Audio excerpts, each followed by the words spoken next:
Okay then, let's start. So firstly, I have to begin with two apologies. Firstly, I didn't realize until this weekend that you weren't registered to the Moodle.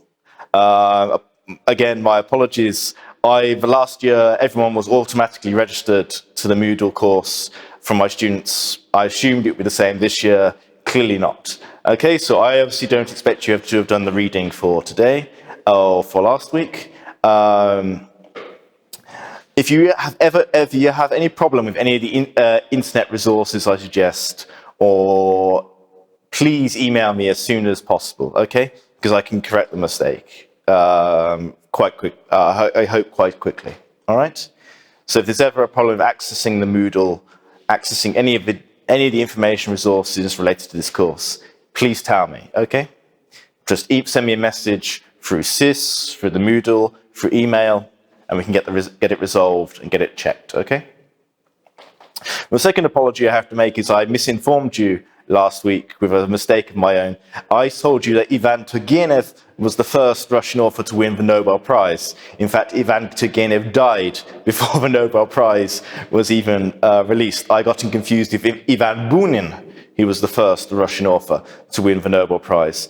I believe I was trying to convey the fact that Ivan Turgenev was probably the first Russian author to become really well known in Western Europe. He became well known in Western Europe because from about the 1850s, 1860s onwards, he lived almost permanently in Paris. Okay, so this is why I somehow got the facts confused in my mind. I apologize, but here you are. He's the correct version.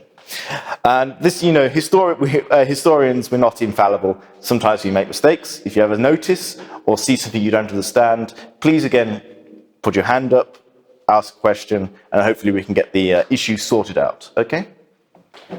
So at the end of the last lecture, we were at 1905, the first Russian Revolution, when everything was being questioned about the Romanov Empire. The political order was being confronted by new revolutionary movements, by new ideas, by military conflicts with nations, both East and West. But we have to go back today, because today we're starting the major theme of our course, which is the history of Russian Orthodoxy.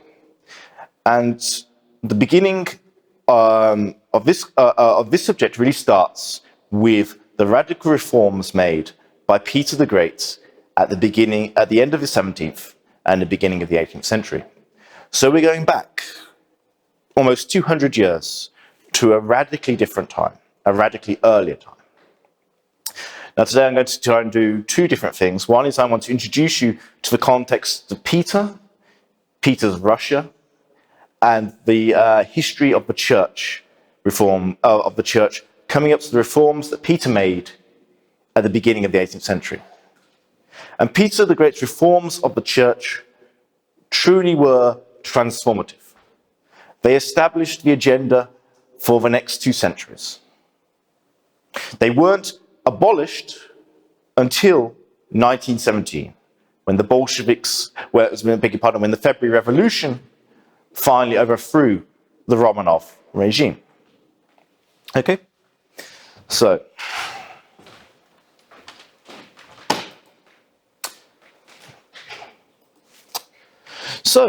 the real start of the context for Peter's reign begins at the beginning of the 17th century. This is a period of radical upheaval for Russia. Tsar Fyodor, the last Rukhorid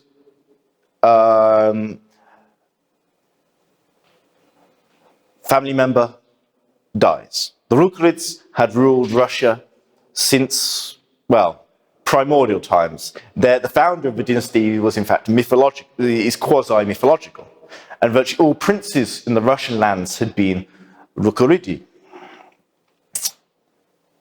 But thanks to Ivan the Terrible killing his own son, his own oldest heir, the murder or assassination of Fyodor's younger brother. Fyodor was the last Rukhurid, and when he died young in 1598, there was no obvious candidate to take the throne. And this sparked a period of civil wars, invasion, and turmoil, which then and today in Russia is known as the Time of Troubles. For a period of almost 20 years, of just under 20 years, Russia underwent turmoil. The young Muscovite state, based in Moscow, underwent a period of trauma that it had not really seen since the invasion of the Mongols several centuries earlier. Prince was overthrown by prince as various power families tried to gain control of the imperial throne. Famine, criminality, disease took control of the Russian land, and foreign opponents, particularly Poland and Sweden, sought to exploit the Russian state's weakness. And indeed, they became close to success. Between 1610 and 1613, the Polish king, Władysław IV, the son of Władysław IV, was in fact the ruler of Russia. And it seemed like Russia and the Russian Orthodox faith were almost at an end. But thanks to resistance raised, particularly in the provinces, particularly in Nizhny Novgorod, by the noble Pozharsky and the peasant Minin, as the legend has it, the Poles were driven off, and the Russian nobility finally assembled to reach a collective decision on the new Tsar and establish a new ruling dynasty in Russia. They established the Romanov dynasty, giving the title of Tsar to Mikhail Romanov. This was an extremely traumatic time in Russian history and is still regarded as an extremely traumatic time. Still today, in the imperial period and in the Soviet period, and sometimes today, this period of civil unrest and disintegration was and is given as an excuse for Russia's need for a strong central authority.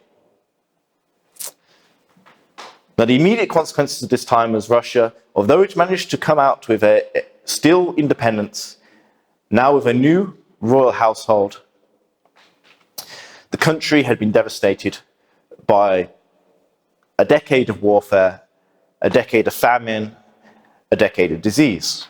And so it was necessary to rebuild, reconstitute Russia. Over the coming decades, this is what happens, until we reach the reign of Peter the Great's father, Tsar Alexei Mikhailovich. Tsar Alexei inherits the throne at an extremely young age, 16. And unsurprisingly, he lacks confidence in himself and relies heavily on the circle of advisors around him. Now, importantly, as we're going to see later in this lecture, Alexei is a very pious young Tsar, a very pious young man. And he trusts heavily in churchmen and advice from the church. Alexei's reign, however, was not a peaceful one. It was one continually interrupted by various crises, by various wars with Russia's neighbors, some of which I've included for you in the slide here.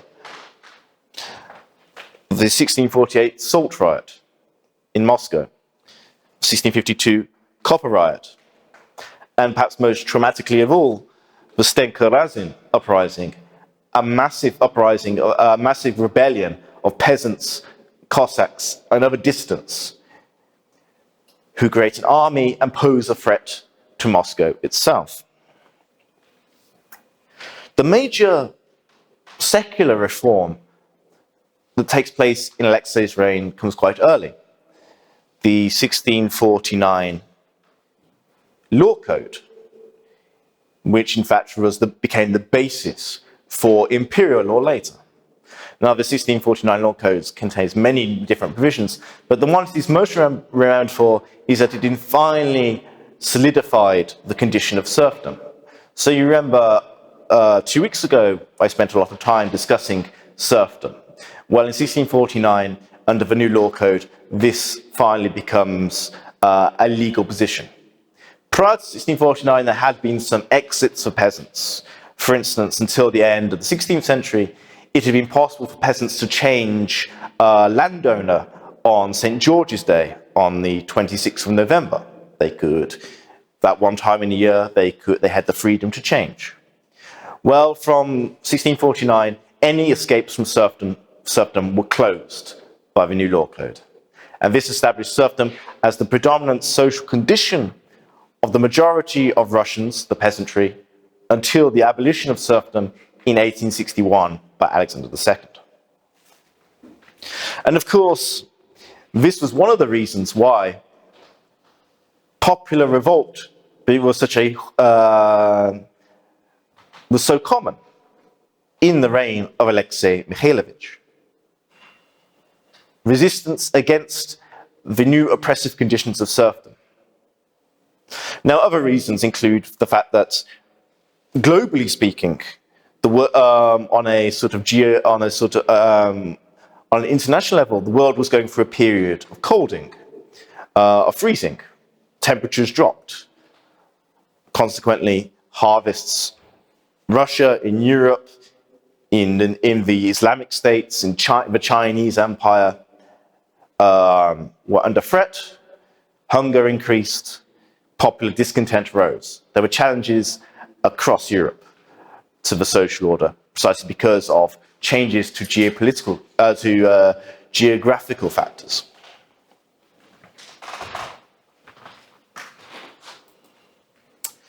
I said this was a period of sort of constant warfare, and indeed, this was the case in sort of Russia and Eastern Europe, but also in Western Europe. And for Russia, the main opponent in this period was the state known as the Polish-Lithuanian Commonwealth. One of the largest, at the time, the largest Eastern European state, both geographically and in terms of its population. And it sat precisely on the borders, on the western border of Russia. Indeed, so powerful was it, it had almost conquered Russia in the time of troubles, as I pointed out earlier.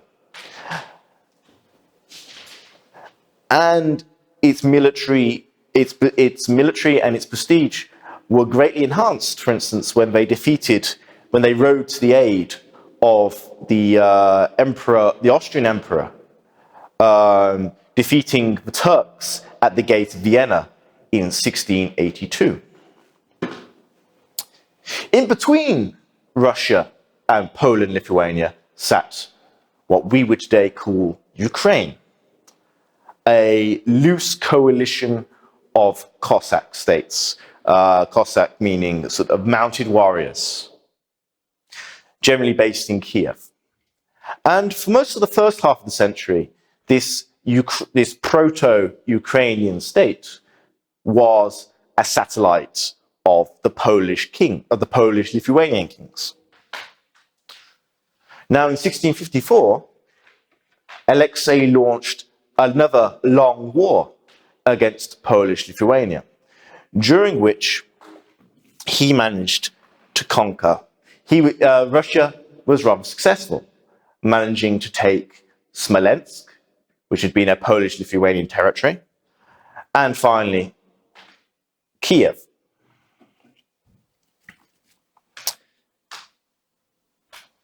This marked the beginning of Muscovy, that is Moscow, Russia's integration of the Ukrainian lands into their state. In yet another peace deal after 1686, Poland ceded more lands to the successful and expanding state run by Alexei.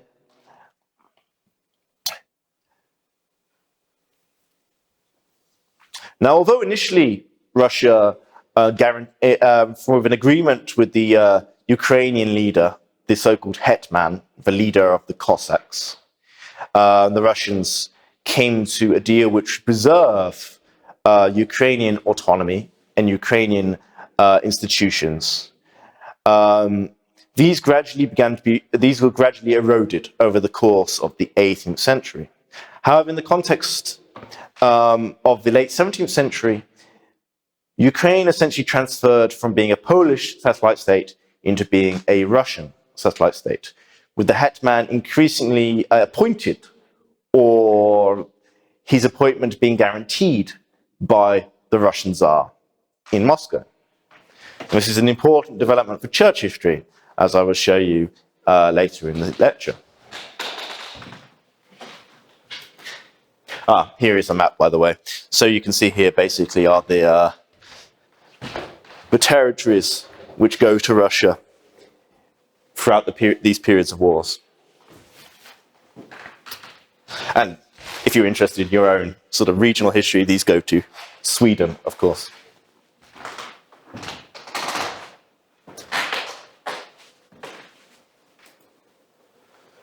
Now, in the meantime, there are other changes going on underneath these sort of geopolitical and political crises in Russia. Now, we often think today sort of 17th century Russia as being closed off from the West. You know, so this is a common stereotype perpetuated in particular by sort of very famous 19th century Russian nationalists. Well, of course, even in the 16th century, and even before that, in the 15th century, Russia had never been closed off truly to Western influence. I mean, most famously today, one of the greatest symbols of sort of Russianness is the Kremlin. You know, this quite unique building on Red Square. Well, in fact, it was designed by two Italian architects hired by the Tsar to come to Moscow in the late 15th century. Nor was Russia isolated from military developments happening in the West. It was importing cannons and muskets, the latest in firearm technology, from states like Sweden and England, and forming new regiments and forming new tactics to use these different forms of weaponry. Alexei accelerated the process. He was the first Tsar, for instance, to have his portrait painted in a Western style. We don't have portraits of the Tsars before Alexei. Sometimes you can see icons that maybe depict Ivan the Terrible, for instance, but we don't have portraits of the vast majority of Russian Tsars before Alexei, because Western portrait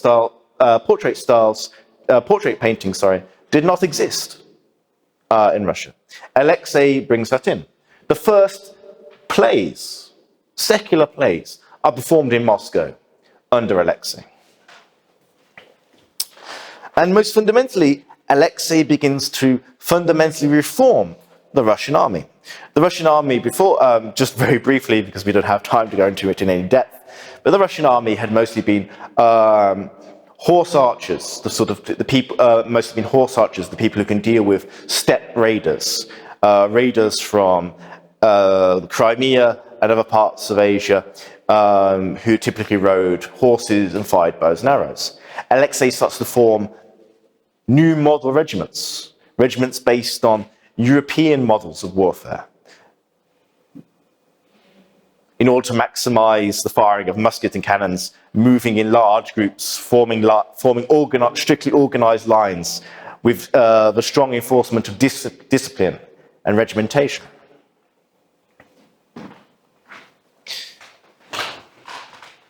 Westernization, in other words. So one reason, firstly, there's a reputation of 17th century Russia as being sort of immune to Westernization. On the other hand, there's also credit for Peter as being the Westernizer of Russia. Well, in fact, the processes that he is credited for were going on much earlier than Peter the Great. So, now coming up to Peter himself. There was yet another dynastic crisis then in the 1670s. Alexei, the end of 1670s, 1680s. Alexei died, and he had 4 children by 2 different wives. By his first wife, Maria, he had 3 children. Fyodor, Sophia, and Ivan. And by his second wife, Natalia Naryshkina, he had Peter. So first in line was obviously the oldest son, Fyodor. But there was a problem. Fyodor was not a particularly healthy young man. From what we know, from what we saw for the few years he was in power, he seemed to be a reformer. He was already beginning to, some of his reforms were later emulated by his younger brother Peter. But he did not live long enough for us to find out, because he died at the age of 21. Well, next was Sophia. But Sophia was a woman, and there had never been a female ruler of Russia. So it went to her. So the next in line was obviously her younger brother, Ivan. But Ivan also was a problematic choice, because Ivan suffered from mental disabilities. Precisely what mental disabilities, we're not entirely sure. He was able to have children with his wife, for instance, but it seems that he never really was able to speak, for instance. Well, the Naryshkins, that is the family of Alexei's second wife, saw their opportunity and jumped in and declared their candidate, Peter, the sole ruler of Russia. However, Sophia believed this violated her rights. She quickly gathered an army and radicalized a mob outside of the Moscow Kremlin and unleashed the mob into the Kremlin itself. When the mob broke through the doors and walls, they tore apart members of the Naryshkin family, and those who were left alive quickly came to an agreement with Sophia. There would be 3 joint rulers in Russia: Sophia, Ivan, and Peter. Sophia would, since Ivan and Peter were still too young to rule in their own rights, Sophia would take on the role of regent, that is, someone who would rule for them until they became old enough to become emperor, to become Tsars themselves.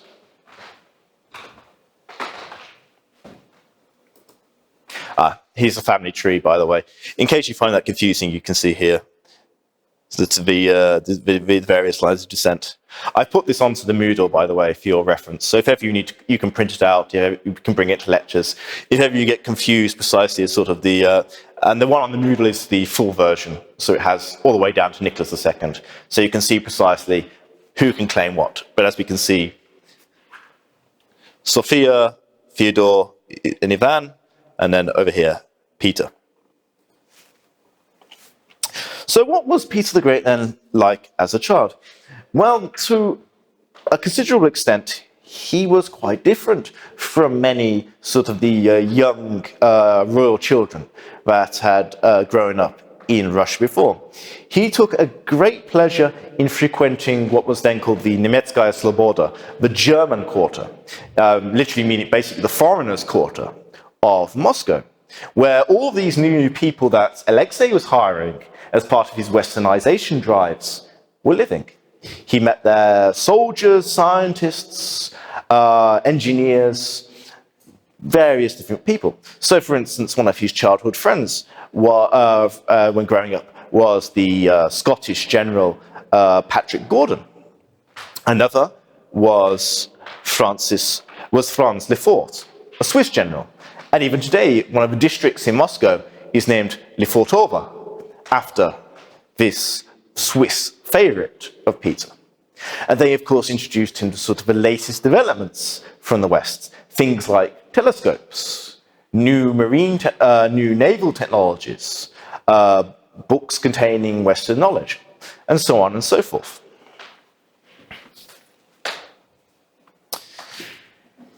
Peter, even at quite an early age, partially from his connections with the German quarter, but also partially from personal inclination, Peter had a great love of shipbuilding. And it's worth noting at this point, Russia has no navy. Russia doesn't really have a coastline to speak of. I mean, it doesn't have a Baltic coast at this point. It doesn't really have a coast on the Black Sea either. So there is no naval tradition in Russia here. In this, Peter seems to have been quite innovative. And if you visit, and very famously, sort of Peter built himself a little boat that he rowed around the lake of his childhood estate. Allegedly, according to the museum in which this boat is kept, this is the father of the Russian Navy. Unsurprisingly, like many other imperial royal children, he loved fighting and he loved war.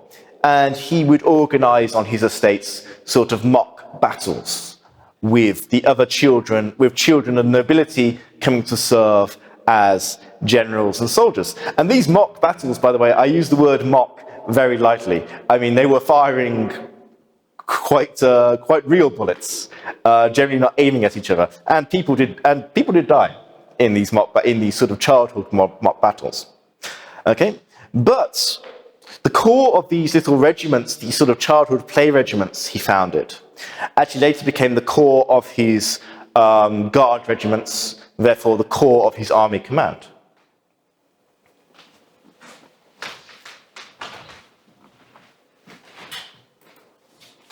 Now, what's happening politically as Peter grows up? Well, Sophia's major policy was to finally deal with the problem of the Crimea. Now, Crimea at the time was a Tartar Muslim country under the protection of the Ottoman Turkish Empire. And they had posed a real threat to Russia. And they posed a real threat to Russia at the time. Their horsemen would ride north, and on several occasions in the 16th and 17th century had managed to burn down Moscow and taken large numbers of Russian subjects as slaves to be traded on the Ottoman slave trade, that operated across the Black Sea and the Mediterranean. One of the greatest engineering projects of the 17th century and of the 18th century was building a massive earth wall across southern Russia, precisely to protect against the Crimean Tartars. But Sophia decided that it should be her policy to go and deal with them once and for all. Well, she had a slight problem in that the area north of Crimea, what is today Ukraine, southern Russia, was at the time entirely underpopulated. There were no real supplies to give to tens of thousands of troops and horses marching down south from Moscow to the Crimea. So the Russian armies usually reached Crimea, but the Tartars burnt everything as they retreated, which meant there were no supplies, which meant the armies usually had to retreat, starving as they did so, causing huge casualties. And these Crimean defeats damaged Sophia's legitimacy in the eyes of her noble supporters, in the eyes of her military supporters. They started to provoke discontent among the normal people as well. Realizing her situation was precarious and that the immediate candidate as her successor was Peter, she decided to move against Peter.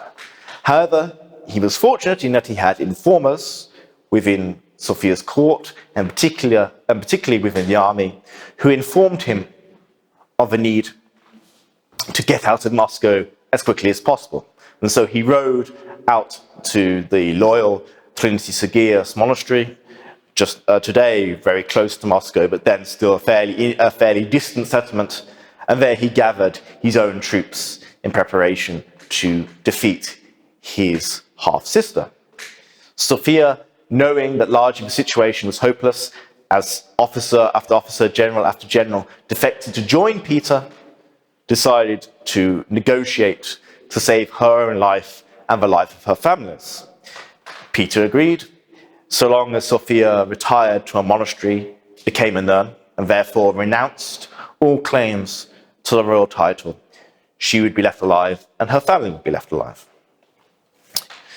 So therefore, Sophia's brief reign of Russia came to an end, and Ivan and Peter ruled as joint Tsars until Ivan finally died in 1698.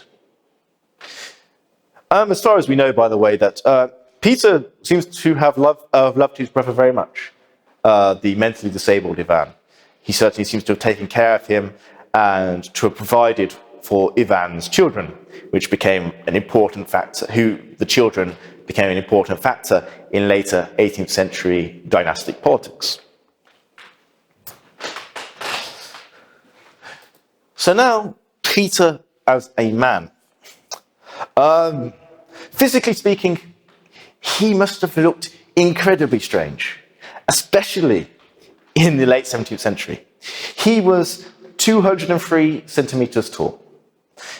At the time, even now, that is a very, very tall person. Back then, in the 17th century, when people were a lot shorter, he must have seemed like a giant. Now, this statue you see here, this is a statue in the Peter Paul Fortress in the middle of St. Petersburg. And whenever people see it, they say, this is a terrible statue. I mean, look at it. Actually, it's a wonderful statue because it's entirely accurate. The statue was done at the end in the 19th century, according to the measurements taken of Peter when he was buried. The statue is entirely accurate. He looked incredibly strange. A hugely tall man, tiny, tiny head, huge hands and feet. And this was not helped. Well, as I mentioned earlier, when Peter was a young child, his half-sister Sophia burst into the Kremlin with her mob of Muscovites, angry Muscovites, and they tore apart his family members, literally tore them apart in front of him. So unsurprisingly, he had some psychological damage. And one of the external manifestations of this psychological damage, often noted by courtiers and ambassadors, was that he had a permanent twitch in his face. He always wanted to be active, always wanted to be on the go, refused to sit still, regardless of the occasion. Yes, well, we already discussed his love of war. Certainly sex was absolutely one of his pastimes. He divorced his first wife in 1698, largely because she was connected to one of the major Russian ruling families, and he wanted to sever this sort of dependence on their power. But also, I'm pretty sure because it freed him up to do whoever he wanted. Although his relationship with his second wife, Catherine, does seem to have been quite genuine. I mean, she was basically when he was campaigning in the Northern War, we'll discuss in a second, in the Baltic, he was fighting in this kind of region, what is today Estonia and Latvia, and one of his henchmen, Menshikov, picked up a sort of local ward of a Lutheran pastor, this sort of illiterate peasant girl, and Peter seems to have fallen sort of madly in love with her. And then this sort of illiterate peasant married Peter and then became herself Empress Catherine. And she ruled Russia after Peter's death between 1725 and 1727. So from illiterate peasant girl to Empress of Russia, I'm sure you agree, is quite the promotion. Yes, and well, in this sense, I can also mention he had... he wasn't too distinct from other European monarchs in this regard, although he seems to have gone to a greater extent than they did. He loved the idea of the strange, the freakish, of nature. So he collected a huge specimen collection, which he requisitioned from all over the Russian Empire, of different samples of strange things in nature. So, for instance, fetuses with two heads, dwarfs, animals born with deformities, and so on and so forth. And today you can still see his collection. It's in the Kunstkamera in St. Petersburg on the banks of the Neva. Collecting these kind of extremely strange and to us today morbid objects was a hobby of many European monarchs at the time. But as I said, Peter seems to have gone to an additional length. He was particularly fond of dwarfs, for instance. He used to keep a sort of almost the sort of a troop of them ready to entertain his court when he needed it. And Peter had the hands-on approach. Peter loved to be practical. He loved to build things himself, and he loved to do things himself with his own hands. And that included the duties of ruling. So we know that Peter, when there were executions in Moscow and later in St. Petersburg, Peter did them himself. Got the axe or the sword and chopped off people's heads. Peter, as is very famously, Peter banned beards in Russia. And we'll discuss the reasons why in a second. He would, if walking in the street and he saw someone with a beard, he notoriously would shave off the beard himself.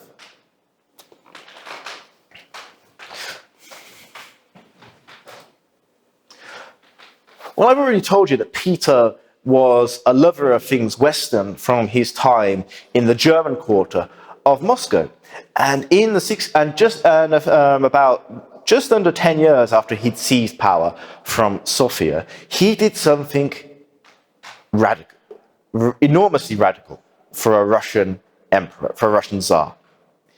He went on a tour of Western Europe. No Russian Tsar had ever done this before. This sort of grand tour, grand embassy, lasting for about a year. Peter went to what were then regarded as the leading countries of Central and Western Europe, to courts in Saxony, to Paris, to Amsterdam, to London, later to Italy, to Vienna, where he sought to pick up, to advance even further, his own personal knowledge and the knowledge and Russian knowledge as a whole of the new leading technologies and thoughts of Western Europe. So when he was in Amsterdam and London, for instance, what were these two cities known for? Ship construction. As I've already discussed, Peter loved ships. In Amsterdam, he even worked as a shipbuilder himself in the dockyard. By the way, when he travelled, he disguised himself as a captain. But nobody was fooled by the disguise. I don't think anyone would have failed to recognise a sort of 2-meter tall Russian sort of walking around Amsterdam and London as anyone else, but the Russians are. But in any case, and not only does he engage in practical events and diplomatic meetings with the various monarchs of Europe, but he also assiduously tries to get in contact with the leading philosophers, the leading theologians. In London, for instance, he has quite a few meetings with the Archbishop of Canterbury, the leading Church of England bishop, precisely to discuss the Church of England's approach to theological questions. And there was another point to his task. It was to bring people back to Russia, to hire these specialists who he was meeting and send them back to engage in his own reform schemes, to hire architects to go in and build new palaces, new streetways, to hire engineers to build canal systems, to hire military specialists, army and fleet specialists who could improve the Russian army and very soon the Russian fleet and bring them up to Western standards. Often he usually offered them extremely beneficial and lucrative conditions for doing so. High rates of pay, no tax, etc., etc. So he managed to attract some quite influential and leading figures in the worlds of architecture, engineering, painting sometimes, music, to go and live in Russia. Their experiences weren't always successful. The British engineer John Perry went to Russia precisely to try and to build canals in Voronezh region. Ended up leaving Russia about 20 years later, never having been paid a penny, and spending most of the rest of his life writing letters to Peter, trying to get the money he was owed. Now, Peter's reign is predominated by one major conflict. There are others, but we're doing church history, so we'll focus on this one today. So this was the Great Northern War, lasting 21 years. I mean, this is a huge conflict. In 21 years, over 2 decades of near permanent fighting between the states of Northern and Eastern Europe. And it is the reign that dominates Peter's reforms. To win, it's in other words, Peter reforms Russia because he needs to win this war, and any wars later that might be like it. Well, so who is the major enemy of Russia in this war? Well, it's Sweden. Today, I know Sweden is a relatively small and quite harmless, peaceful state in the north of Europe. I think we would agree. But in the 17th century, Sweden is the major Northern European power. It's been lucky because it has a series of extremely competent generals, kings, a chain of kings who are extremely competent generals. It has iron mines in Sweden itself, which allow it to produce its own muskets, its own cannons, and it has not only competence, but innovative generals who are designing new tactics to meet the needs of the times. Sweden, through its wars at the end of the 16th and throughout the 17th century, had amassed an empire. The empire included what is today Estonia and Latvia. It included Finland. It included parts of Poland, and it included parts of Germany as well. Sweden was truly a power to be feared by the end of the 17th century. But of course, during these conquests, Sweden made a lot of enemies as well, including Russia. And so in 1697, when the Swedish king died, and he was succeeded by his teenage son, in English, Charles XII, Kyle XII in Swedish. Well, the enemies saw their opportunity. Here is a young, unexperienced king, and we can gain back from the Swedes everything we've lost, and perhaps more besides. So a coalition quickly emerges. Russia, Denmark, well, in this period, Denmark is always fighting Sweden, and Sweden is always fighting Denmark. But anyway, Denmark, the northern German state of Prussia, and Poland, Lithuania. And these four allies plot together to launch an attack on Sweden to gain lost territories. Well, it would have all gone... their plan was quite good, but unfortunately for them, Charles XII, Karl XII, was a military genius at even the age of 18.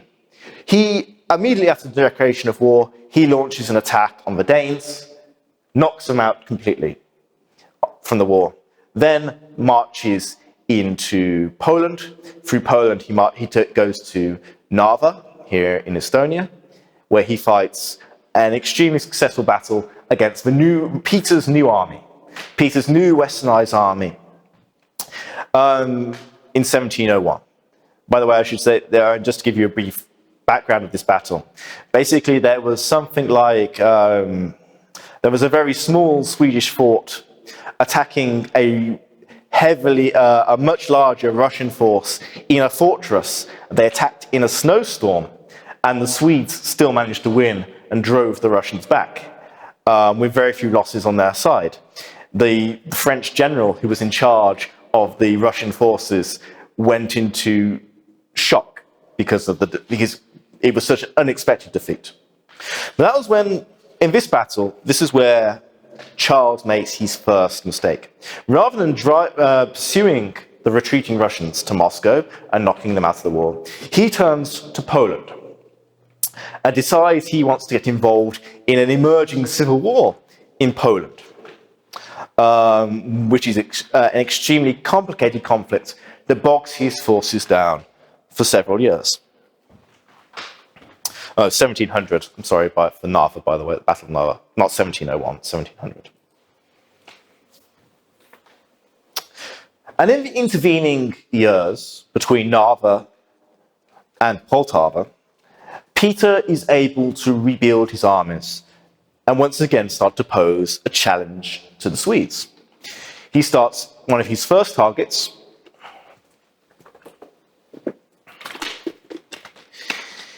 is the Swedish fortress of Neustadt, which he conquers and then declares is going to be his new capital of St. Petersburg. Now, Charles messes around in Poland and in Saxony, in Germany, for 9 years before he finally decides to deal with the Russian threat attacking the Swedish Baltic provinces. Again, unfortunately for Charles, this does not go well. For a start, we have this the European cold snap, the European cold weather only got colder in the winter of 1708, 1709. It was one of the coldest winters ever to be recorded. People stated that they saw birds frozen to the branches of trees. In London, wine froze in the cellars. It was so cold in the winter of 1708, 1709. And this was not a good time for Charles to be marching into the Ukraine. He marches into Ukraine because he has an ally among the Ukrainian Cossacks, who defects from Russia to the Swedes. However, the Russians are using their general strategy of pulling back and burning everything as they go. So by the time a major battle begins, the Battle of Poltava in 1709, the Swedish forces are starving and freezing to death. Well, of course, unsurprisingly, the Battle of Poltava is a decisive Russian victory. The Swedish field army is decisively shattered. Charles XII himself has to flee to the town of Bender, which is today in Romania, what was then Wallachia, so in the Ottoman provinces, and isn't able to return to Sweden for several years. And this is essentially the end for Sweden, not only in this war, but Sweden as a great military power in Europe. The Russian armies, along with their allies, slowly, year by year, step by step, besiege Swedish fortresses in the Baltic provinces, so in Estonia and Latvia, but also in Finland and in various other Swedish territories, slowly, piece by piece, taking the Swedish Empire apart. Charles XII himself finally died charging at the front of one of his armies, I believe in 1719, and it's widely believed by historians and also contemporaries at the time that he was shot by one of his own troops, probably trying to stop the endless sort of fighting.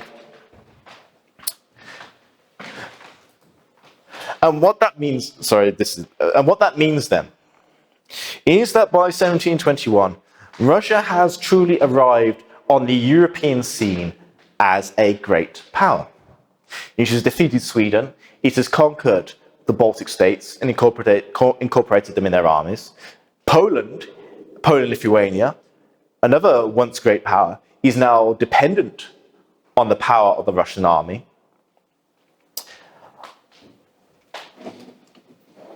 Peter has founded a new port and capital in St. Petersburg. The geopolitical situation of Russia has truly changed. But there are still dynastic problems to deal with. Children. And who is Peter going to be? By 1721, Peter is, relatively speaking, by the standards of the time, a relatively old man. He's been fighting across Europe. And so it's clear he doesn't have too long to live, and the question is about who will succeed Peter. His first and oldest son from his first marriage was the Tsarevich Alexei. But Alexei was a very different character to the great Tsar. Where Peter was loud, Alexei was quiet. Where Peter was irreligious, Alexei was pious. Where Peter embraced Western models, Alexei rejected them. They stood at polar opposites. Peter was an enthusiastic soldier. Alexei had no interest in the arts of war. Well, the relationship between the two men, it goes without saying, was very strained. Repeatedly, Peter threatened to remove Alexei from the royal succession unless Alexei started conforming to his expectations, started being the great soldier Tsar he wanted as a son. Under these pressures and indeed threats, Alexei finally fled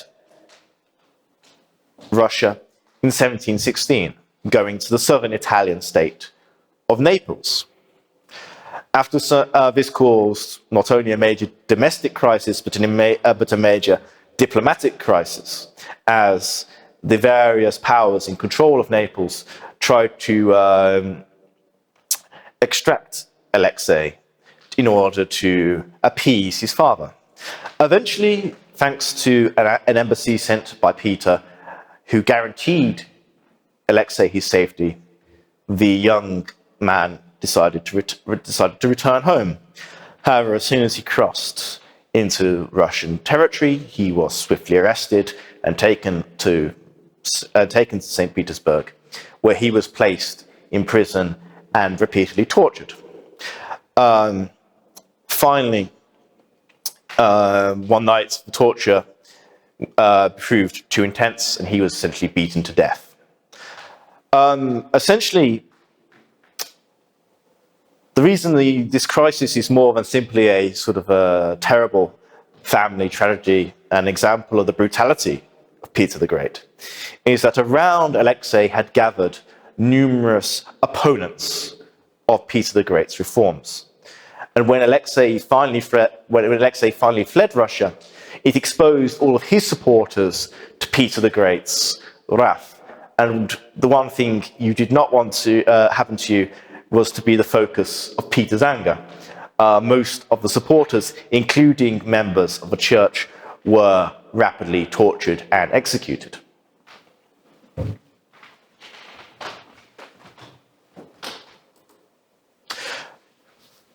So we've talked therefore about essentially the sort of major events in the life of Peter. What were his reforms for which he was so famous? So on one level, they seem to be relatively superficial. Peter wanted to modernize Russia. Peter wanted to modernize Russia so it could compete with powers like Sweden and those further away like Prussia, the northern German state, France, etc., etc. Peter wanted Russia to be a European great power, and he needed to modernize the country to do it. That was his thinking. This modernization had to be more than simply changing the army. He believed it involved changing habits, changing customs. So, for instance, he started to forbid certain signs of old-fashioned Russian physical appearance. So in Russia before Peter the Great, a man having a beard was regarded as an extremely good thing. Having a long beard as a man was regarded as a sign of wisdom as emulation of the church, of the church fathers from the distant Christian past, etc., etc. Well, Peter looked through modern Europe, where men were clean-shaven or had very light beards. And so he ordered that firstly all of his nobility, and then all of the Russian merchants assume a shaven appearance. It became legally obligatory to be shaved.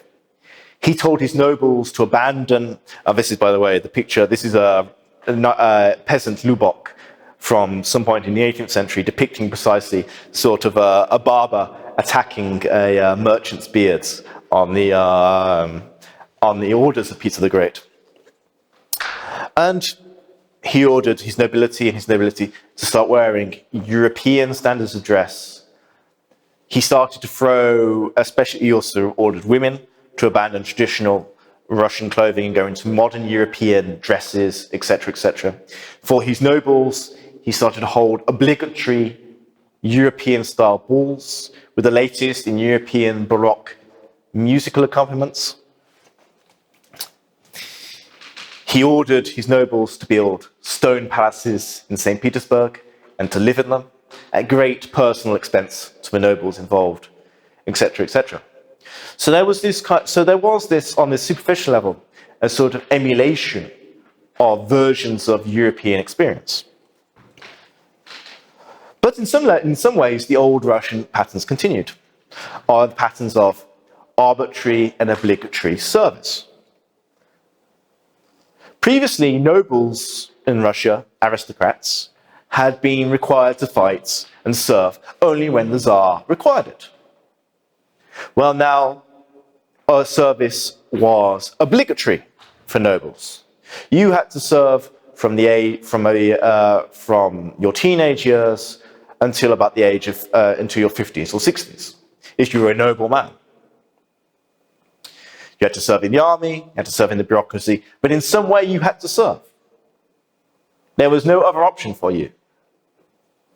That was how, if you didn't, then you would lose your status as a nobleman and be pushed into the lower order societies, which were subject to taxation, to corporal punishment, to serfdom, various other things that you didn't want to happen, various other bad things. Children of nobles were obliged to attend schools or obtain at least a school certificate. If they didn't, then they would be ejected from the nobility.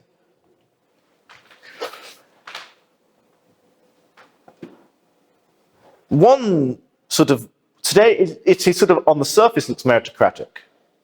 Today it looks meritocratic, but Peter abolished sort of the old system of the noble hierarchy and created a new system called the table of ranks. And the idea behind the table of ranks was that you started at the very bottom and then you worked your way up through experience and through your personal qualities. You'd be promoted depending on your successes and your achievements. Well, of course, the reality was it didn't quite work like that. Peter tried to set the example, the standard, by the way. He sort of almost created an alter ego for himself in the Navy, rising through the table of ranks from a common sailor to admiral over the course of a Northern War. To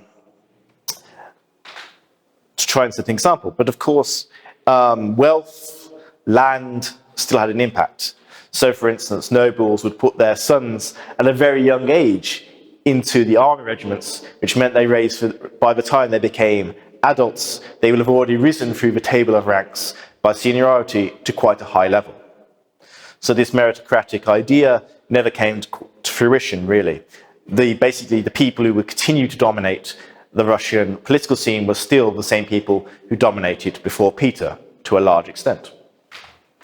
And Peter tries to modernize the government. So he abolishes this kind of ramshackle system of chancelleries that the old Tsars had used, based in sort of various Kremlin palaces, and tries to create new ministries or colleges dedicated to the tasks which we would recognize today.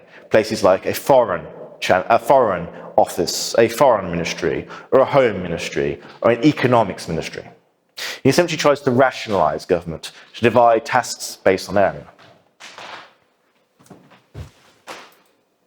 So then, just briefly in summary, this first half of the lecture. Peter modernizes Russia, and to an extent westernizes it, because he needs to beat European great powers. Powers like Sweden. Powers which had taken Russia, a power which had taken Russia almost 21 years to subdue in the Great Northern War. Peter believed that to win such wars, you had to mobilize every resource behind the state. Every person had to serve. Whether you were the highest noble or the lowest peasant, you had to serve in some extent. Whether it was to be a general in the army, a bureaucrat in the offices, or a taxpayer on an estate, you had to serve the state. His reforms were aimed at trying to mobilize all of Russia's human, financial, and material resources. To do this, Peter argued, Russia had to be organized rationally. It had to have rational systems of bureaucracy that could reach the depths of all the population, that could mobilize taxes, that could gather information of a number of soldiers that one village owed to the army, that could gather information on the taxes owed by a region to the state. The Russian bureaucracy had to be rationalized and modernized. This is why education became obligatory. Peter wanted an educated bureaucracy, an educated service who could understand the rational aims of the Russian state.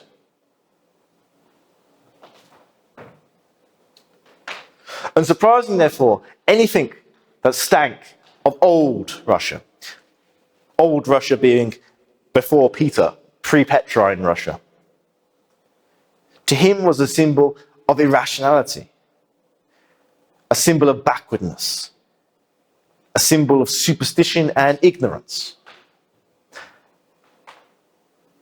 a symbol of what Russia, of a weak Russia that would be exploited by its enemies if it was allowed to succeed. Do you want a very clear example, by the way? Look at the comparison of St. Petersburg and Moscow. St. Petersburg was then, when it was built, and is today, a rationally organized city. Its streets go in straight lines. It was built like that. This was in comparison to Moscow, straight lines with stone buildings along the side. Moscow was a nest of farmyards, back streets, alleyways, and so on and so forth. Peter despised Moscow. It wasn't rationally organized. He loved the clean lines and stone facades of St. Petersburg.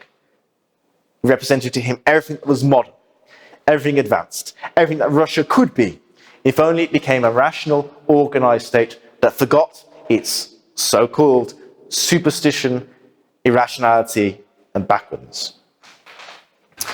So, this is the halfway point. Any questions anyone wants to ask? No? Okay. So then, now let's go on to the next part of our lecture, which is going to be the major part of all of our course, the Russian Orthodox Church. So I haven't given you here a full history of the Russian Orthodox Church, because we're going to start basically where we began the first half of the lecture at the end of the 16th century. But very quickly, Orthodoxy came to Russia from the Byzantine Empire, that is a Greek-speaking Christian state that were today, which occupy the territories today, which are today Greece, the Balkans, Turkey. In 988, officially, the Prince of Kiev, Vladimir, accepted Orthodox Christianity from the Byzantine Emperor, and thus converted all the peoples of early medieval Russia to Orthodoxy. And over the next few centuries, Orthodoxy becomes slowly better and better established, either repressing earlier pagan traditions or replacing them, and slowly developing its church networks and parish church networks, etc., etc. The crowning moment for this church seems to come in the year 1598. And in 1598, the Russian Orthodox Church obtained a patriarch. Now, since the establishment of Christianity in 988, the Russian Church had, at least legally speaking, been dependent on the Patriarchate of Constantinople, today Istanbul, for its church leadership. With the creation of a new patriarchate in Moscow, the Russian Orthodox Church essentially became an independent, autonomous church within international Orthodoxy. By the way, the patriarchs of the East did not give this to the Russians freely. The Patriarch of Constantinople traveled to Moscow to collect donations for his struggling church. The Russians imprisoned him until he agreed to make to create a Moscow Patriarchate. He was placed under house arrest for several months, in fact. So, in achieving the new Patriarchate, Moscow became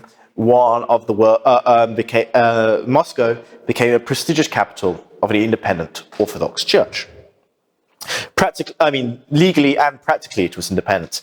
Practically speaking, the Russian Church had been more or less independent from the Greeks anyway for a few centuries, but this now made it formal.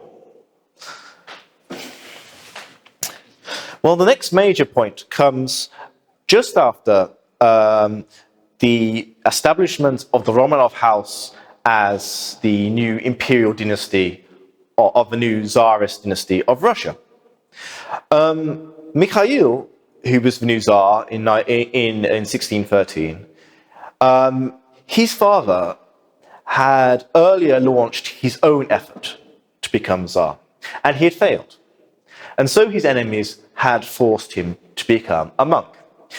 Becoming a monk meant that you renounced all claims to the throne. Now, when Mikhail finally becomes the young son, becomes Tsar, well, Philaret sees this as an opportunity because he can be promoted through church ranks, become bishop, become archbishop, metropolitan, and then become patriarch. And in fact, the two men end up ruling together. The father, Philaret, as Patriarch of Moscow, that is the head of the Russian Orthodox Church, and Mikhail, his son, as Tsar. And in fact, Philaret seems to have been the leading voice of the two men. Certainly the older, certainly the more experienced, certainly the more domineering.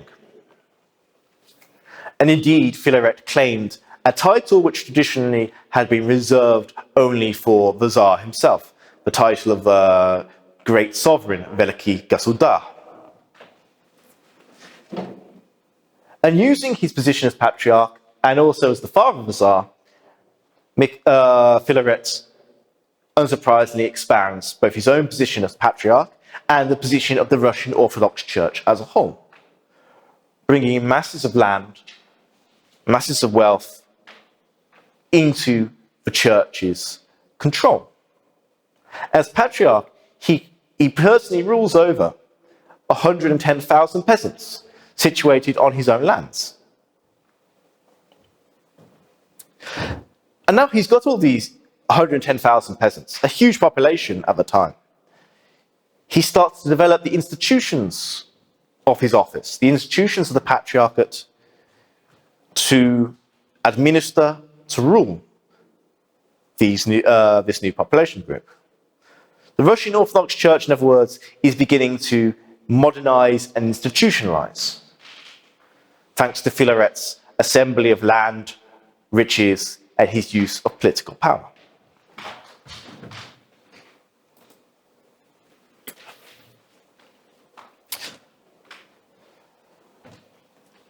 Russia didn't, of course, immediately recover from the trauma of the first decade and a half of the 17th century.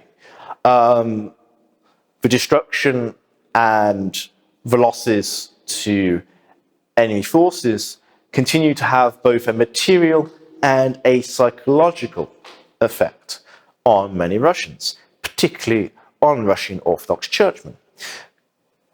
They had to interpret the meaning of this devastation of the Russian land and suggest from that meaning potential ways forward. And they reached a conclusion. Russia had been devastated as a punishment from God for the sins of all Russians. They began decrying Russians as being too sinful, too drunk, too interested in the worldly life. And that is why God had punished them with the time of troubles. These reformers emerging in the 1630s even began to target influential people in the church itself, bishops and priests, accusing them of hypocrisy, of drunkenness, of sexual activity, obsession with money and with wealth and power. One of the circles that's coalescing around this general feeling of the Russian land needs more reform was the so-called zealots of piety, forming in around the end of the 1630s and in the 1640s. Many of their members had close connections with the royal court, especially with the court of Tsar Alexei. And remember what I said about Alexei. He was 16 when he comes to power, and he was very reliant on his advisors. And many of his advisors, his closest advisors, were people from this circle, the zealots of piety. People who argued that the Russian church and the Russian people and the Russian state were in need of moral reform if God was to look upon them favorably again and bless them with success. Alexei took this argument very, very seriously. Their ideas became these policies. Now, one major member of this group was a man called Nikon, he originally came from Nizhny Novgorod, had met various members of the reform of the Zealots of Piety while in Moscow attending court. Early in the Tsar's life, early in the Tsar's reign, he met Nikon in 1646. Nikon made a sufficient impression on the young man that he decided that he was going to support the career of this monk through the church. And indeed, Nikon rose very quickly in short succession from monk to bishop into eventually the new patriarch of Russia, of Moscow, in 1652. But this brings with it new crises.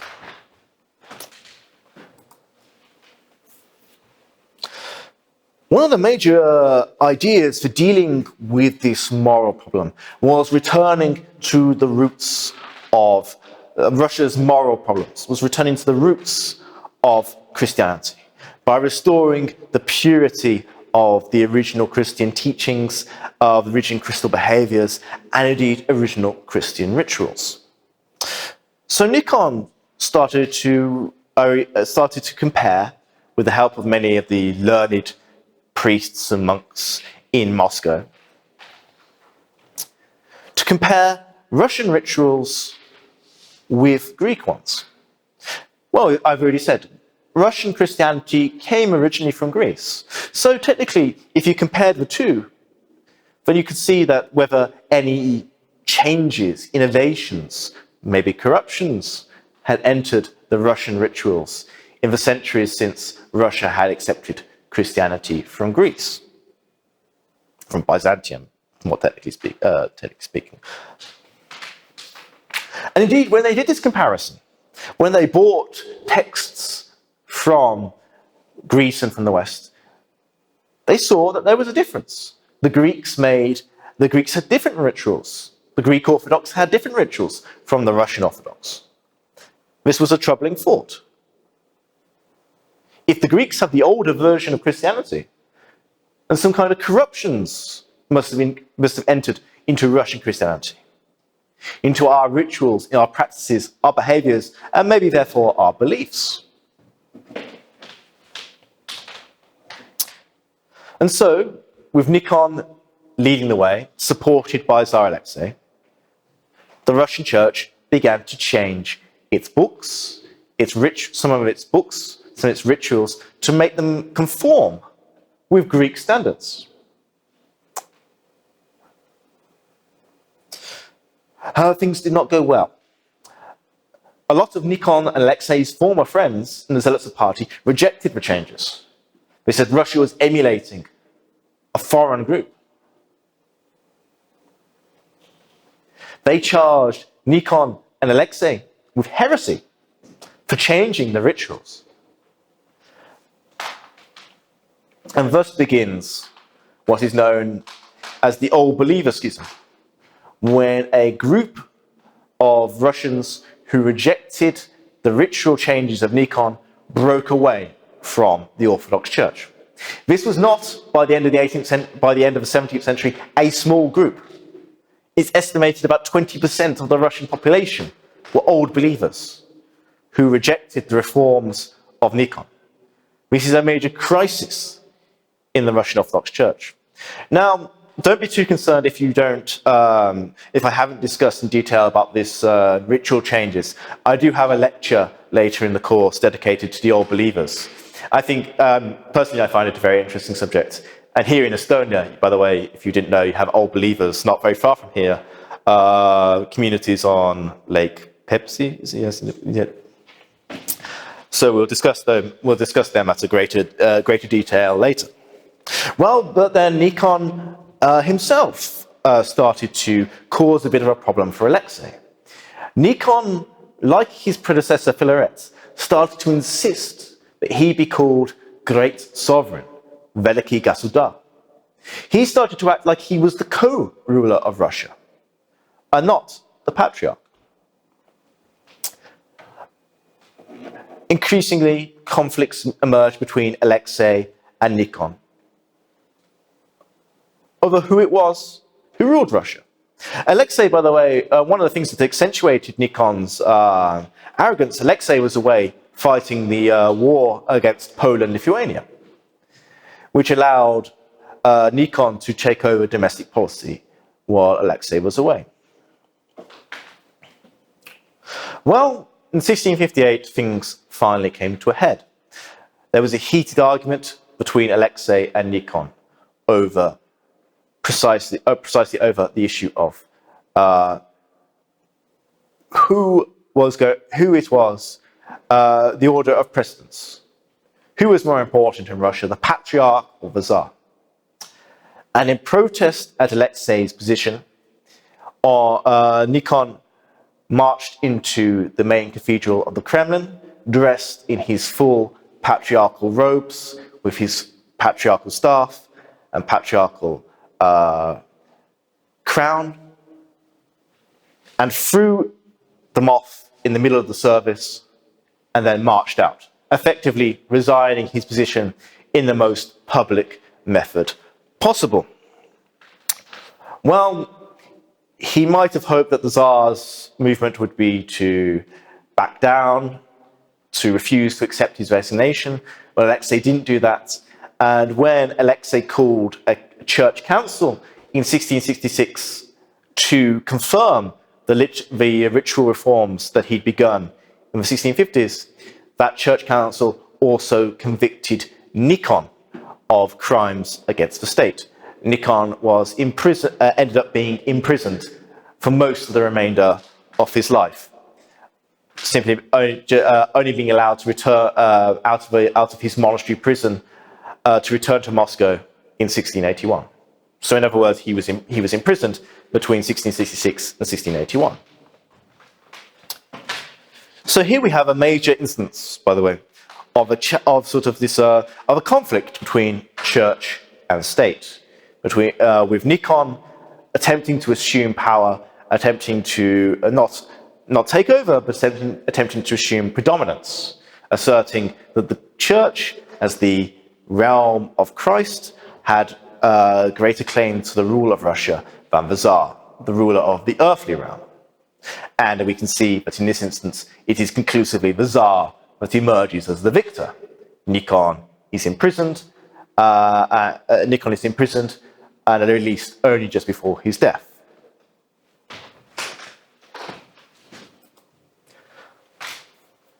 Already, under Alexei, there had been some attempts to bring the church under control, the so-called monastery chancellery, an organ which attempted to administer the church's lands and interfere in church justice, had been established in 1649.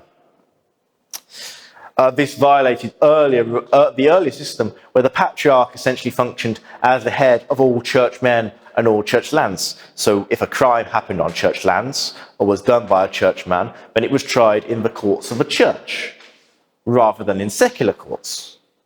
Well, through the monastery chancellery, there was an attempt to bring these kind of crimes under the view of the state, to remove them from the courts of the church and place them into the courts of the Tsar. The existence of this chancellery was one of the reasons why Nikon and Alexei had such a major falling out by the end of the 1650s. Nikon obviously opposed the existence of an institution that challenged the church's authority in such a way that seemed to diminish his own authority in such a way, and so launched a campaign to abolish it. Now, it was abolished later in 1677. But this was not the first attempt, this was not to be the last attempt at the state to use a bureaucratic institution to bring the church under its control. In fact, Peter was about to launch a much more sustained and lasting effort to do precisely the same. Now, just to give you a brief impression of the church at the time. So there were basically 17 bishops and archbishops. Metropolitan, by the way, is the rank above archbishop in the Orthodox Church.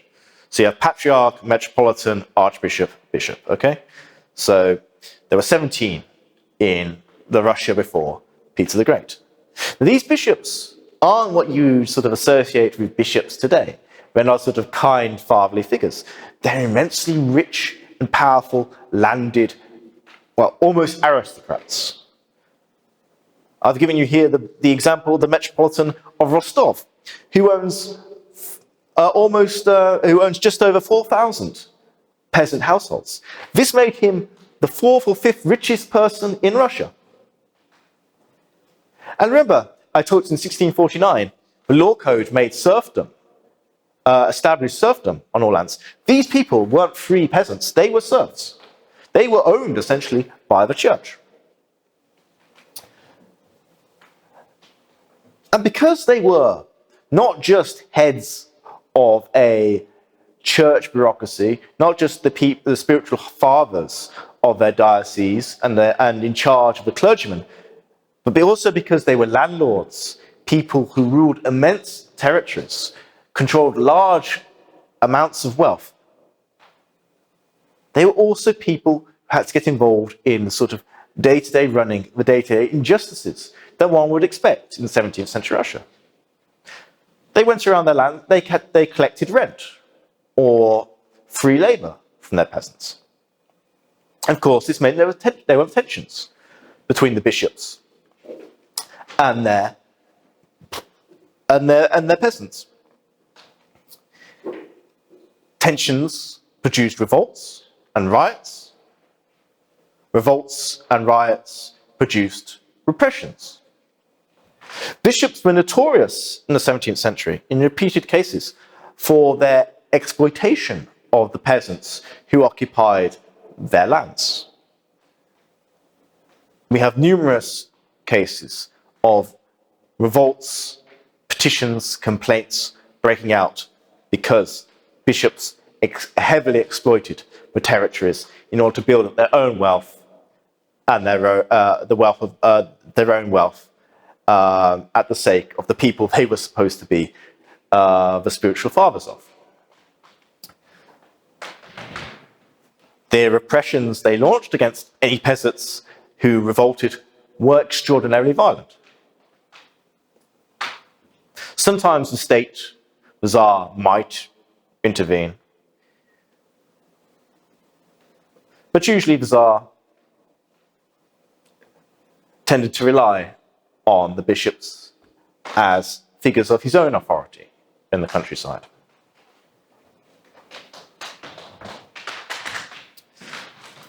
Just briefly, I think we're running out of time, and I need a lot to do. I need to do it. So priests in this period, we're going to talk in 2 weeks' time a lot about priests, so I'll just quickly go over this. I mean, priests, again, generally speaking, in this period, about 86,000 by the beginning of the 18th century. Generally speaking, they weren't literate because there were no church schools, or very few church schools. They might gain some literacy from their fathers when they were being raised, but generally that literacy wouldn't go much beyond learning key church texts, learning to recite certain rituals, certain ceremonies. They didn't have any. There were no wages. Generally, they farmed land that was attached to the church. In that sense, their lifestyle wasn't that different from everybody else in the village. They farmed in order to survive. They ate what they grew. They, of course, got some additional money from performing services. Donations were made to them for performing things like baptisms, marriages, funerals, and so on and so forth. And they were also connected to their parishioners in another way. They were generally elected by the parishioners. So the parish would gather, elect their new priest, and that priest would then be confirmed by the bishop if the bishop was satisfied with the candidate. And there wasn't much of a bar about satisfaction. As I say, educational levels are low. Generally, what a priest is required to do is perform the rituals according to the standards that his parishioners require. He's supposed to sing well, do the rituals in the way that's locally expected. He's not a teacher, an advisor, a spiritual father. He's someone who performs vital rituals, who marks the church calendar. This is the role of the priest, generally speaking, in the 17th century.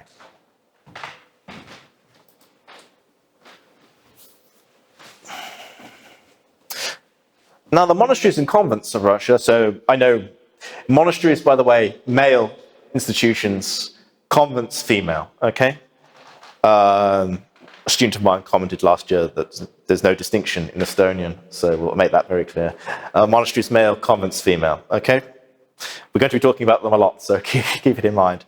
So, there were a large number of these institutions in 17th century Russia, and they varied very considerably in terms of prestige, location, wealth. Some of them, like the famous Solovetsky monastery on the islands in the White Sea, were tremendously wealthy.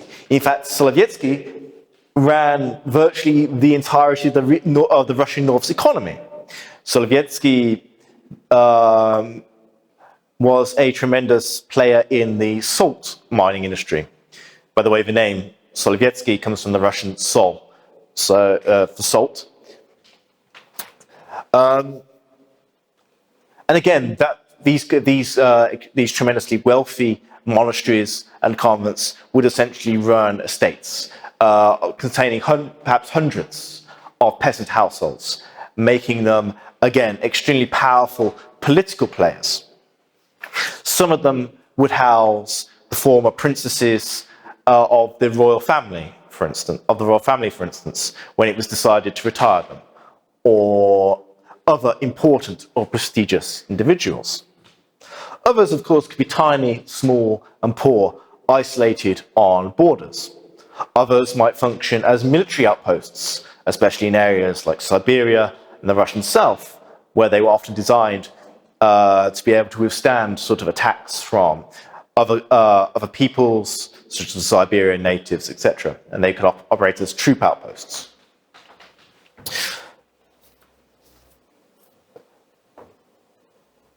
We like today to think of sort of monasteries as these sort of very pious places where people renounce riches and wealth and their worldly status to enter into a closer personal relationship with God and to show through their humble standards of living that they for the humble standards of living that they have entered, that they have abased themselves before God. It's a bit different in this period. Monasteries aren't really what we aren't communal institutions. Rather, that is to say, cenobitic. They are, to use the Greek term, they are individualistic, that is to say, idiorhythmic. And often what that means is the money of the monastery is not pooled together. There's no real communal dining. An individual has to pay for entry. They gain their own cells. Often rich, noble women and men who go to monasteries to become monks and nuns. They bring their own servants, their own retinues. They bring their own furniture into the monasteries. Those people who are poorer, if they're able to pay the entry fee, will often, in order to survive, have to go and sell goods in the marketplace or provide services. So this isn't really an equal community of brothers and sisters living in humility, with low standards. Often there is great wealth distinctions between different brothers and sisters in institutions, precisely because wealth remains an important factor for those entering the monastery or convent.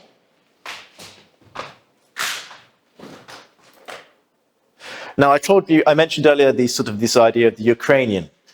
That the incorporation of Ukraine into the Russian Empire was an important fact for church history. And now we come back to this sort of facet.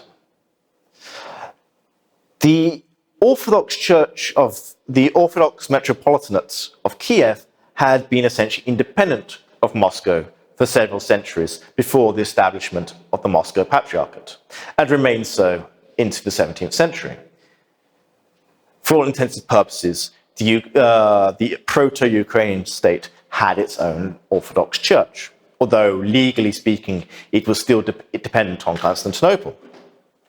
So when Russia took over Ukraine, or proto-Ukraine, in 1686, one of the first violations of the treaty they formed was essentially to almost immediately integrate the Ukrainian Orthodox Church into the Russian Orthodox Church.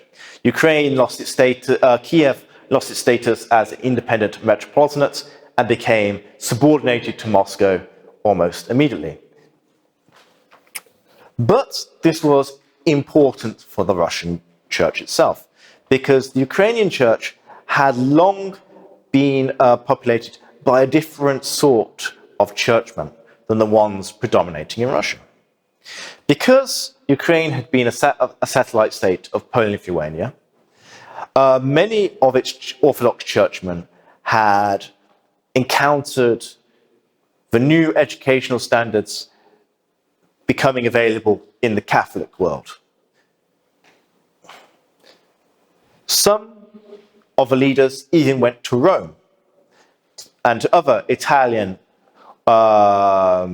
institutions to receive their training before returning to Kiev to begin their careers as administrators in the Orthodox Church.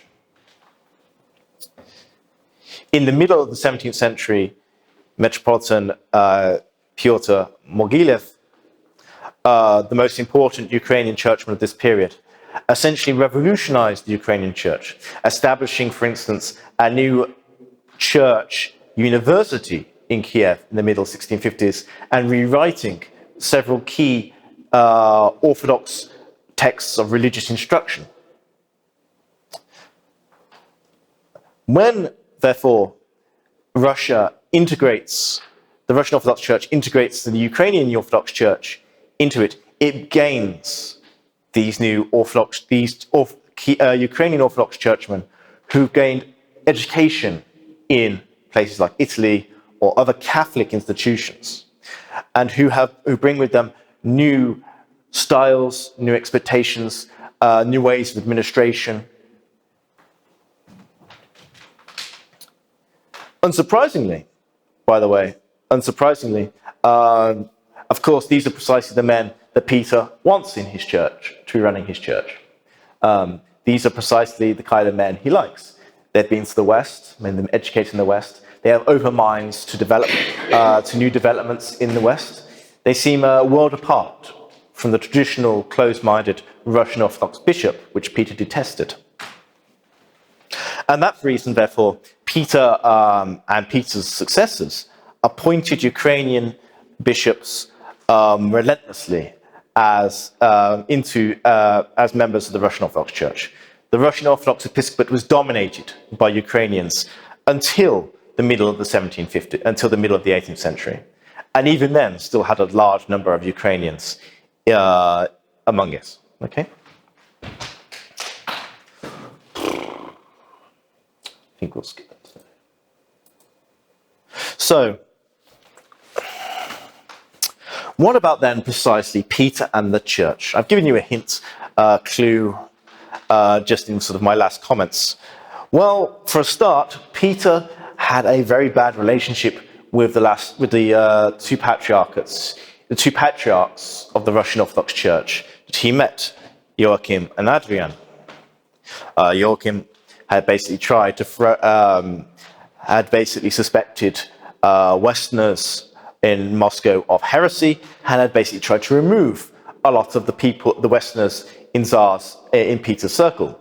Unsurprisingly, this did not endear the patriarch to Peter, who objected to the removal of his personal friends from Russia. Peter had also opposed the election of Joachim's successor, Adrian, but the church had disobeyed him and gone ahead anyway, elected Adrian. So in other words, the first patriarch that Peter met had tried to throw out his friends, and he had opposed the election of the second one for a different candidate. The church had rejected this idea. Now I've just got to, so Peter's, we are running out of time unfortunately. Peter's relationship with the Orthodox Church and with religion and God in general. In fact, it's still a debated topic among historians. For many people, they took Peter's activities to be symbolic of atheism or of an a-religious attitude. So I've given you an example here of the sort of mockery of the church that Peter officially endorsed. So, for instance, Peter would regularly hold what he called drunken councils, mocking the church's religious organizations, having a person dressed up as the patriarch, a clearly drunken individual dressed up as the patriarch, going around carrying a book with a bottle of vodka in it rather than the Bible. Peter often did these kind of mocking activities towards the church. And then, of course, his church reforms, which we'll discuss in a second. It's for this reason, even in the early 20th century, one Orthodox bishop described Peter as an atheist hooligan. But on the other hand, Peter did conform to the church's ceremonies and does seem to have believed in a rather Protestant view of faith and of God. He certainly was not in my opinion anyway, an atheist. What Peter wanted for the church was what he wanted for the rest of Russian society. They had to be subordinated to the modernization of the Russian state. They had to be subordinated to the state. The church's resources, its power, its administrative abilities had to be used in favor of the state. And Peter could not allow the church to have any independence or autonomy. in case it decided it wanted goals other than those of the Russian state. Now, many bishops, and of course, there were the superficial reasons. Many bishops in Russia at the time were conservatives who disliked Peter's reforms, who disliked the fact that nobles were now walking around in European dress, shaving off their beards. Many of them wanted to see a restoration of the old ways. Many of them sided with the Alexei, the son of Peter, who also sought the restoration of a more conservative approach, of a less Western approach. Peter argued that such bishops were preserving the superstition and the backwardness that his reforms were meant to eradicate. And so in many cases, Peter saw traditional Russian Orthodox bishops and the traditional Russian Orthodox Church as a potential opposition to his new course for Russia, for his reformed Russia.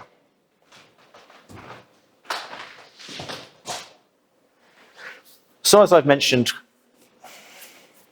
Peter preferred to rely on Ukrainian bishops as his new sort of religious leaders. And I've mentioned why. They had gone to the West. They had received often Western educations. They were often fluent in Western languages. And they shared some of his goals and indeed some of his religious outlook, some of aspects of his religious outlook. And I've given you here the portrait and example of the most prominent Theophan Prokopovich, who both studied in Kiev and then in Rome. He quickly, he preached to the Russian army in 1706, therefore gaining Peter's attention. And by the end of the 1710s, had essentially become Peter's man in the church, basically the leading bishop. And Theophan provided most of the ideological justifications in his speech for Peter's ideas, for Peter's reforms, and for Peter's approach to rule.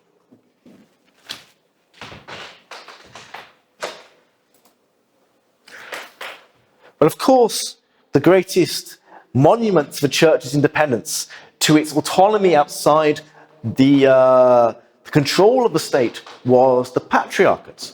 The same thing that had been the basis of the power for Patriarch Philaret at the beginning of the 17th century and for Patriarch Nikon in the century's midpoint. So, unsurprisingly, Peter identified the Patriarchate as a target, as something that he had to deal with. So, in 1700, when Patriarch Adrian, a man he had opposed, whose election Peter had opposed, died, Peter refused to allow a new candidate, a new patriarch, to be appointed to the church. He immediately begins to demolish the patriarchate's bureaucratic offices. He reestablishes the monastery chancellery, remember, abolished in 1677, and appoints essentially a childhood friend, one of these people who participated in his mock battles, often so dangerous, to head the new chancellery. And he creates a temporary head of a church to manage it, Stefan Yaworsky. Now, things don't go smoothly between Stefan and Peter, although Stefan, as a Ukrainian bishop, is in many ways more open and more receptive to Peter's ideas. He certainly does not enjoy watching the church's privileges slowly being diminished through the monastery chancellery, through the state's aggressive appropriation of church land, of church money, and church privileges in order to fund the ongoing war with Sweden. And this came to a head really with the Tsarevich Alexei crisis in 1716, when basically Yaworsky was mentioned as a conspirator, as someone who supported Alexei and was willing to support Alexei's claim to the throne. Well, Yaworsky was lucky. He wasn't killed. or it wasn't executed. 2 bishops were, and a number of priests were, for their support of Alexei.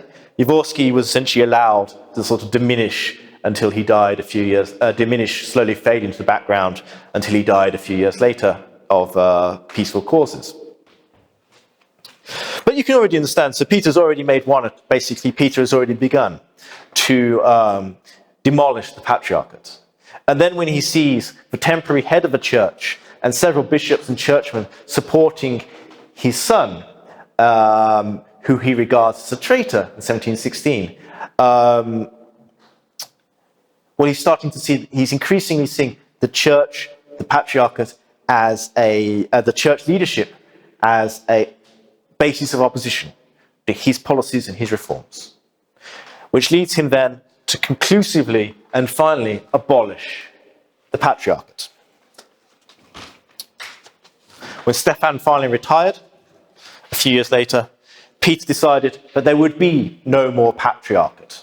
Instead, he would create a quote-unquote ecclesiastical college, a church ministry, in other words, a government ministry of the church.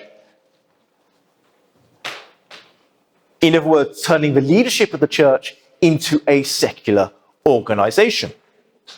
And it would be based not in the ancient church capital of Russia in Moscow, but it would be based in Peter the Great's new shining capital, European Western capital of St. Petersburg.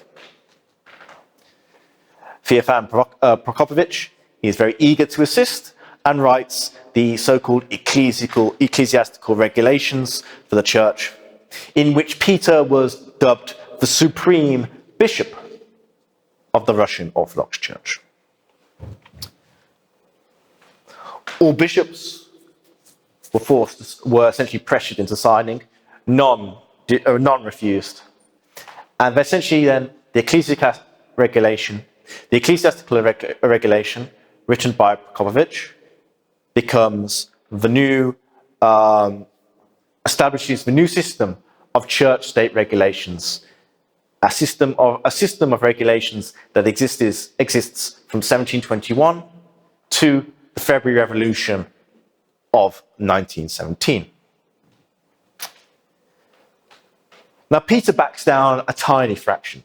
Rather than create a government ministry for the church, he backs down probably from the advice of Bishop Theophan, and instead creates what is known as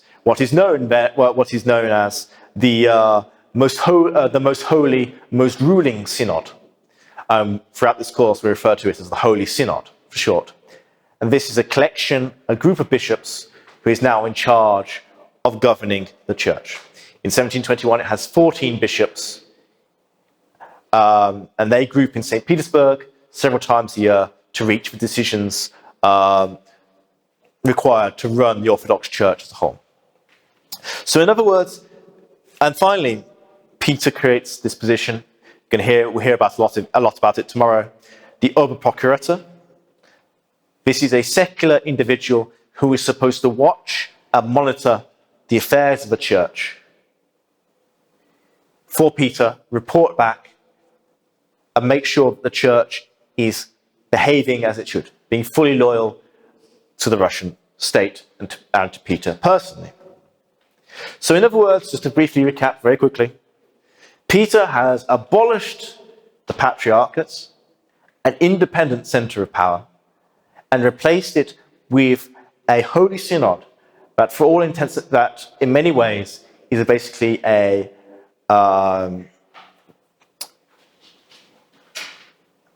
something like a ministry for the church, a government ministry for the church. Admittedly, a government ministry where the leaders are the bishops, but a ministry nonetheless. So in other words, Peter has basically subordinated the church and made it a part of government structures, responsive to his will, responsive to his aims. Okay. Now I'm running out of time desperately, I think, but I'll be very brief. So basically, Peter launches assaults on other parts of the church as well, not just the patriarchate. So for Peter, Monasteries and convents were places where people sat around and did nothing. They were places where the lazy, the fruitless congregated, doing nothing for the rest of society. And as with everything else, Peter wanted to direct their activities into the modernization of Russia, the fighting of Russia's wars, improving and rationalizing Russia's bureaucracy and the Russian state. So firstly, Peter declared any monastery and convent that couldn't justify its existence, ones that had too few people in it, for instance, had to be closed. And those that remained had to serve, quote unquote, a useful purpose. Now, what Peter defined as a useful purpose was usually taking care of wounded soldiers, accepting widows from the bureaucracy, from bureaucratic husbands or army officers, perhaps providing education, these kind of things, these kind of social tasks that Peter defined as being socially useful. Peter also wanted to make sure that people who were socially useful couldn't easily enter the monasteries. So, for instance, men under 30 were no longer allowed to become monks. That meant, therefore, that men young enough to be soldiers could not enter the monasteries, of course. And women under 50 could not enter the convents. Why? Because if you were under 50, you were judged to be someone who was still capable of being a mother, a wife, a housekeeper, etc. So basically, the only people who were older and had already fulfilled their social purpose were to be allowed to enter the monasteries and convents. This causes a great wave in monastery and convent decline, with the numbers reducing by over 10,000 in the space of 14 years. Furthermore, Peter wants the priests and the parish churches to act, to help him mobilize Russia's resources, to help him observe the Russian countryside, to help him ensure the future of his new rational government, of his new rational Russia. I want to say, at the time, the Russian state itself does not have government offices in most villages in the regions. The Russian state itself is at this point still quite weak, as are most early 18th century European states. But the church does have a network of parishes that spans across the empire. The church has a network of priests who are present in many of the villages. So therefore, of course, these priests are ideal figures to become the helpers of a state, in Peter's opinion. So Peter begins to impose purely secular duties, secular government duties, onto the priests. They have to start gathering things like taxation information. They have to compile registries of population. They have to read out government edicts, which are now being printed constantly. Basically, the priest begins to be transformed into something like a local state bureaucrat, as well as being a ritual figure, a religious and ritual figure. One of the most notorious provisions that Peter introduces relates to the confession. So confession, as you may know, is a sacrament in both Orthodoxy and Catholicism. Basically, you go to the priest, you confess your sins, the priest forgives you in the name of God, etc., etc. And what you tell the priest is a secret known between you, the priest, and God. It's a holy secret, yes? Peter tells the priests, if you hear anything in the confession that is socially dangerous, treasonous to the state,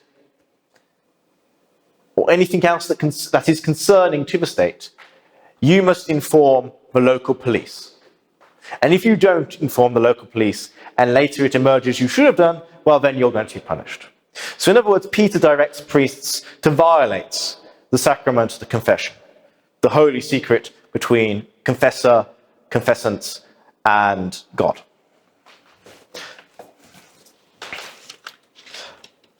Now, of course, Peter knows, if you want now priests to start collecting records and things, they have to be literate, right? So, in order to write down things, to create all this new information, what the state needs and wants from the priests. So, of course, there has to be some improvement in education. Peter does dictate the creation of new schools, but these come very slowly and are very few. In fact, it's only until about 25 years, 30, 40 years after Peter the Great dies, then this church education starts to be really reformed. But more on that in a later lecture, I believe. So then, I think we are now, I'll just quickly summarize what we talked about today, what we talked about in the second half.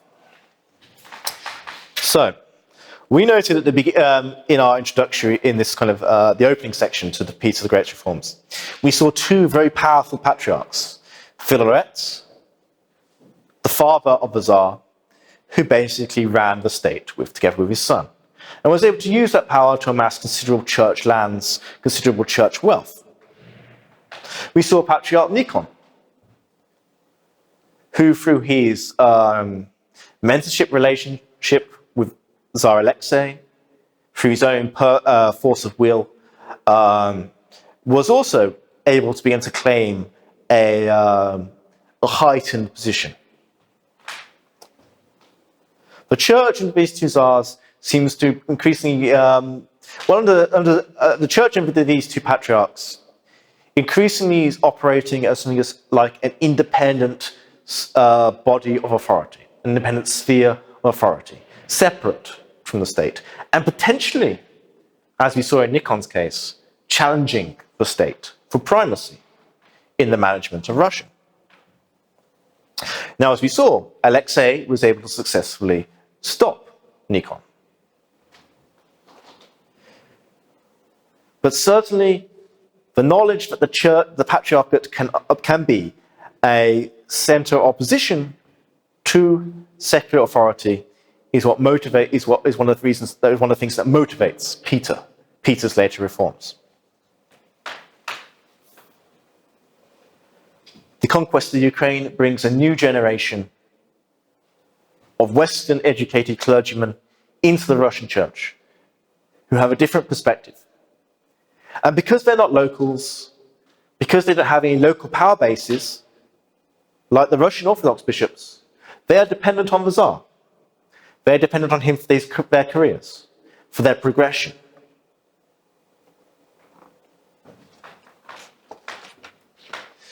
So Peter, fearing opposition and seeking to use the resources of the church in his endless conflicts with Sweden or the Ottoman Empire or Persia or whoever, abolishes the patriarchate, therefore essentially shattering the ability of the church to act autonomously from the state.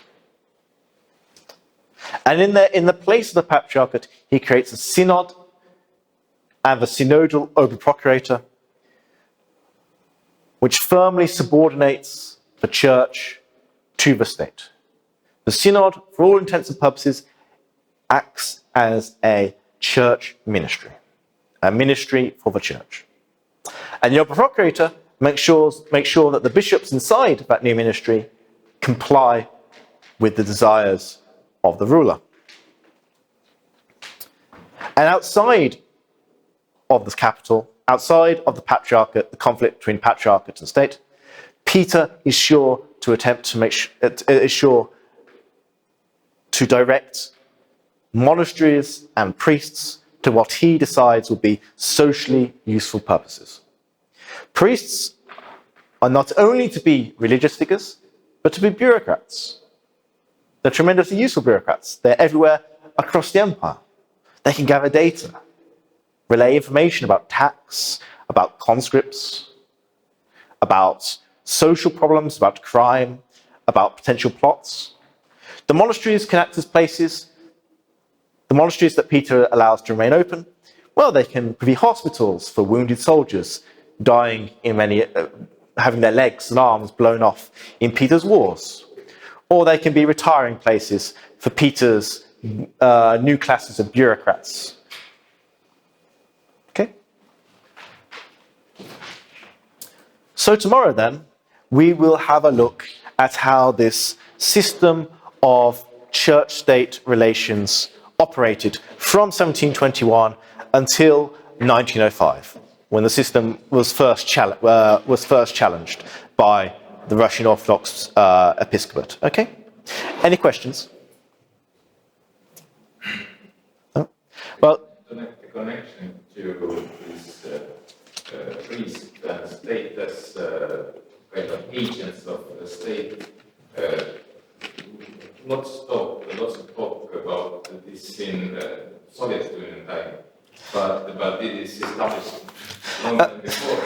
Some people have made the connection, yes. Although it's very, I mean, it is a different thing, of course. I mean, Russia is still, for all that Peter has subordinated the church to the state, it is an Orthodox state, and certainly Peter the Great's attack on Peter the Great's subordination of the church does not resemble the Soviet Union's attack on the Orthodox Church in the 1920s, for instance, and 1930s.